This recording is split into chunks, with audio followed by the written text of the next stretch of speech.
وتفقد الطير فقال ما لي لا أرى الهدهد أم كان من الغائبين لأعذبنه عذابا شديدا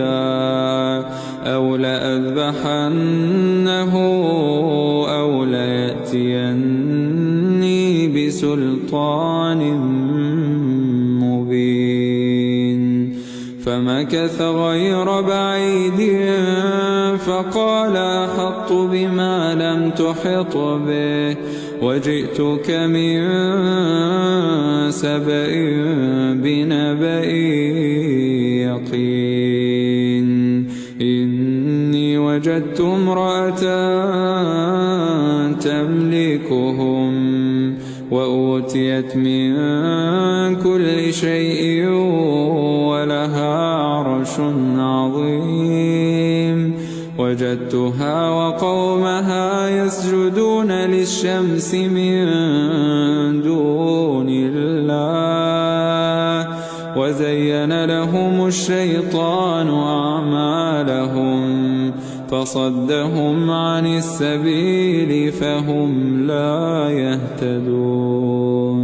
ألا يسجدوا لله الذي يخرج الخبأ في السماوات والأرض ويعلم ما تخفون وما تعلنون الله لا إله إلا هو رب العرش العظيم قال سننظر أصدقت أم كنت من الكاذبين اذهب بكتابي هذا فألقه إليهم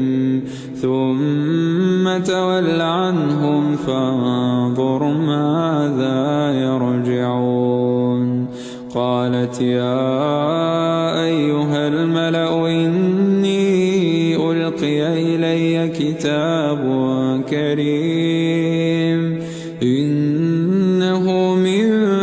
سليمان وإنه بسم الله الرحمن الرحيم ألا تعلوا علي وأتوني مسلمين قالت يا أيها الملأ أفتوني في أمري ما كنت قاطعة أمرا حتى تشهدون قالوا نحن أولو قوة وأولو بأس شديد والأمر إليك فانظري ماذا تأمرين قالت إن الملوك إذا دخلوا قرية أفسدوها وجعلوا أعزة أهلها أذلة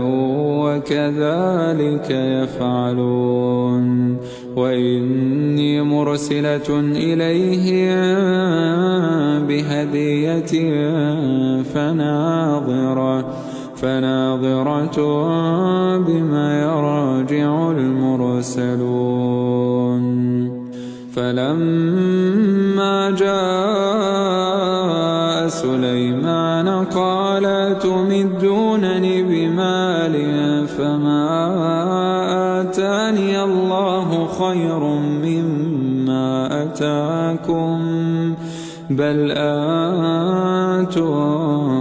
بهديتكم تفرحون ارجع إليهم فلنأتينهم بجنود لا قبل لهم بها ولنخرجنهم منها أذلة وهم صاغرون قال يا أيها الملأ أيكم يأتيني بعرشها أيكم يأتيني بعرشها قبل أن يأتوني مسلمين.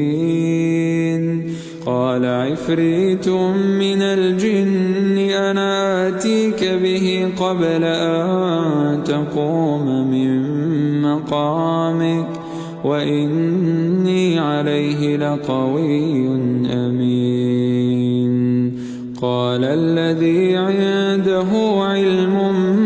من الكتاب أنا آتيك به قبل أن يرتد إليك طرفك فلما رآه مستقرا عنده قال هذا من فضل ربي ليبلوني أشكر أم أكفر ومن شكر فإنما يشكر لنفسه ومن كفر فإن ربي غني